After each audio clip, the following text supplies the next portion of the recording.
What's up, good peeps? Welcome back. Thrilled to have you here for another edition of Daily Scone. You know the promise I make every day. You subscribe, you rate us. I'll publish something here every single day. So many thanks to you who continue to listen, who have subscribed, and have provided feedback. As always, shoot me emails, mattmoscona@gmail.com, MattMoscona, mattmoscona@gmail.com. Any questions, comments, feedback, topics you'd like me to discuss, happy to do that. So many thanks to all of you who have. Yeah, I wanted to talk about something this week that, or today rather, that this week came back in the news.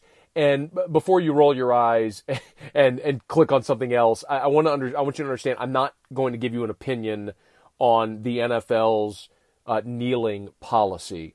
If you missed it this week, the NFL owners voted for a new policy regarding the National Anthem. If players come out for the National Anthem, they're required to stand. They do, however, have the option of remaining in the locker room. This, they hope, will be what ends the 2 years long protest started by Colin Kaepernick football. I'm not going to give you an opinion on what the NFL owners did. I'm not going to give you an opinion on Colin Kaepernick or Eric Reed or their status in football or if it's patriotic or unpatriotic or whatever, because that's not important. Truthfully, not the issue. My opinion is not important. And truthfully, in context, neither is yours. And I'm going to be a little abrasive about this, but it is my firm belief, whenever I embark on something that could be controversial on air, I ask myself the question, is it worth it? That I will always ask myself that question. Is it worth it for me to discuss this topic? Understanding that you're probably going to piss some people off. That's okay. Like, when LSU hired Ed Ogeron, I knew I was going to piss off a lot of people when I came so strongly against the hire. But that was my feeling. And I tell my audience every single day, whatever I talk about, I'm going to give you an honest opinion. You will never, ever have to worry about if I am lying to you, if I'm BSing you. I will always tell you my opinion unfiltered. And I mean that sincerely. But I also have to determine if it's something worth discussing. As a radio host in Baton Rouge, I can't get around talking about my feelings on the head coach football hire. My feelings, my commentary may be divisive. It certainly may not be popular, but I have to talk about it and I have to be honest about it because I'm a sports talk radio host. What I am not is a political commentator. I am not a social advocate. I am none of those things. At its most basic level, what I get paid to do is to sit on my butt and entertain people while talking about sports and sports-related subjects for 3 hours.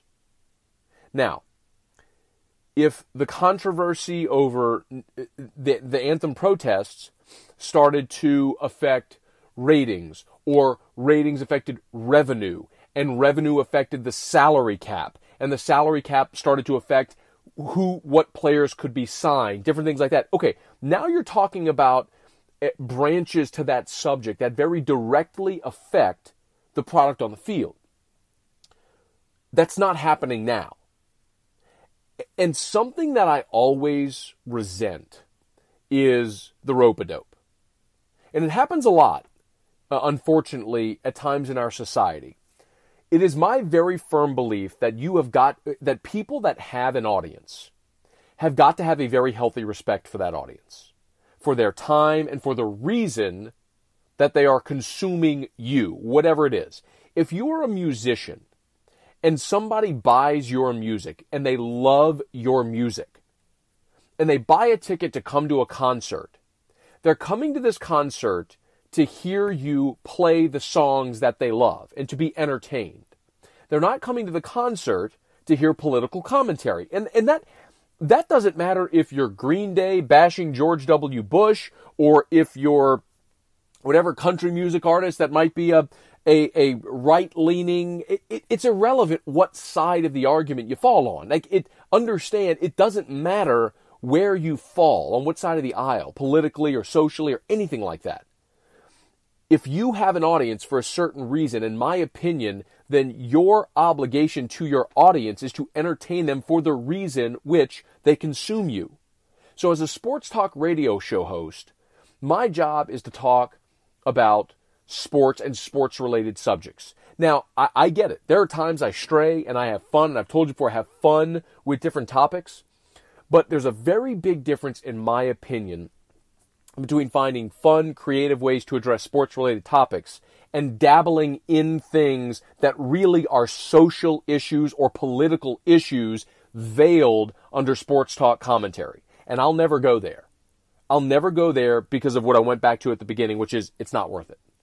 It's not worth it to me.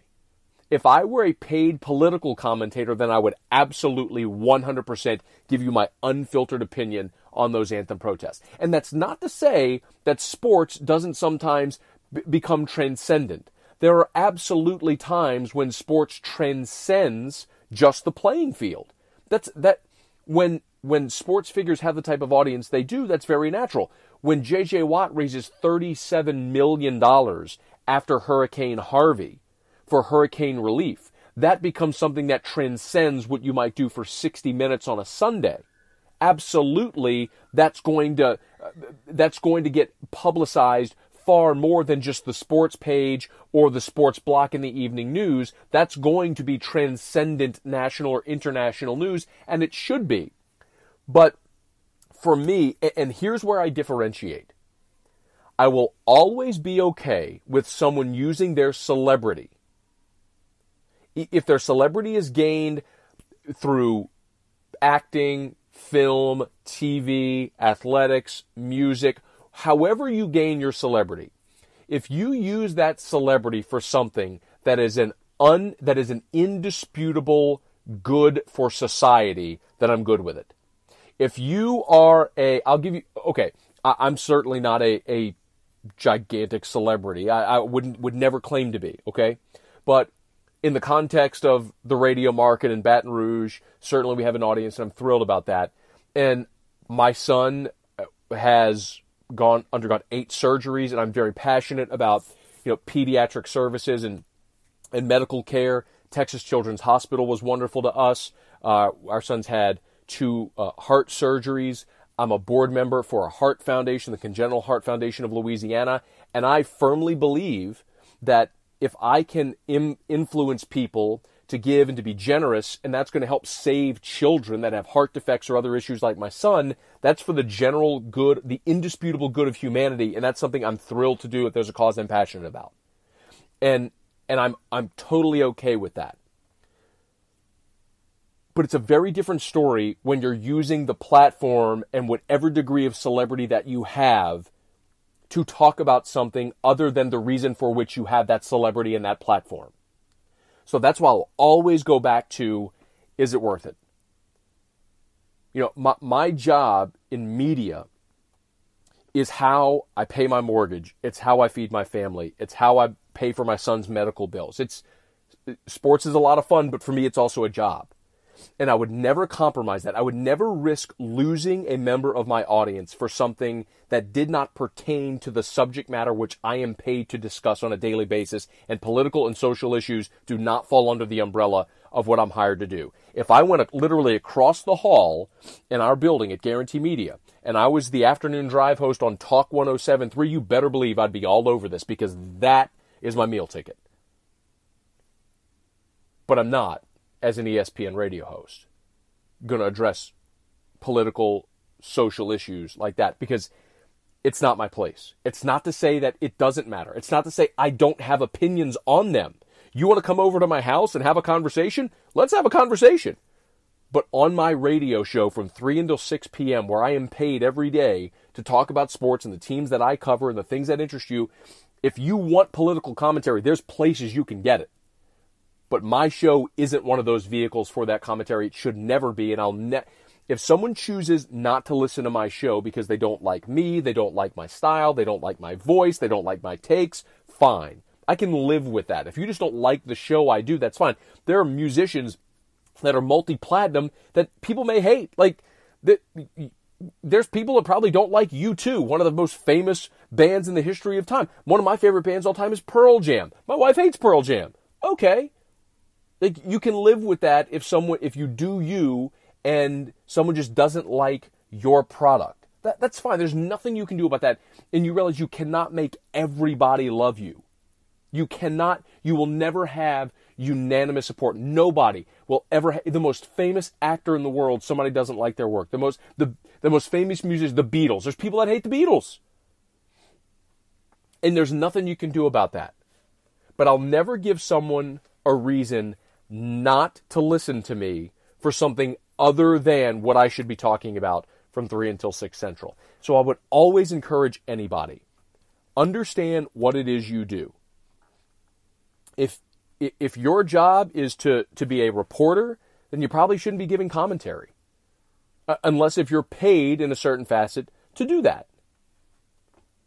And I think that line is blurred, and that's difficult, and I'm so sensitive to that because, even if let's say you're a beat writer today, you're required many times not only be a beat writer, but to be a columnist, and to be on Twitter, and to give opinions on Twitter, and to go on radio shows, and you're going to get asked opinions, and I understand, and I'm very, very sensitive to that. But I'm more so talking about doing primarily what it is that you're paid to do, and understanding that if you're paid to do a job primarily, is writing that column, is talking about that subject, is it doing that radio interview, is being on that podcast, is pushing send on that tweet, is that going to cause people to dislike you and to not consume you, affecting your livelihood because of something that has nothing to do with the reason that you're hired? Something that for me, I always try to keep top of mind with every conversation we discuss. And certainly with the Anthem news with the Anthem subject back in the news this week, I thought it was appropriate to talk about now. In any event, love your feedback. If you have any questions, please fire away. Email me, matt@1045espn.com. Well, that's my work email, but you can email me there, or mattmoscona@gmail.com, mattmoscona@gmail.com. Also, hit me up on social media, y'all. I'm serious. I respond to tweets. I respond to Facebook messages. I'm on LinkedIn. I'm on Instagram. All those places. Wherever you are on social media, I'm there as well. Find me. I'd love to interact. In the meantime, have a great day. And until next time, this has been Daily Scone.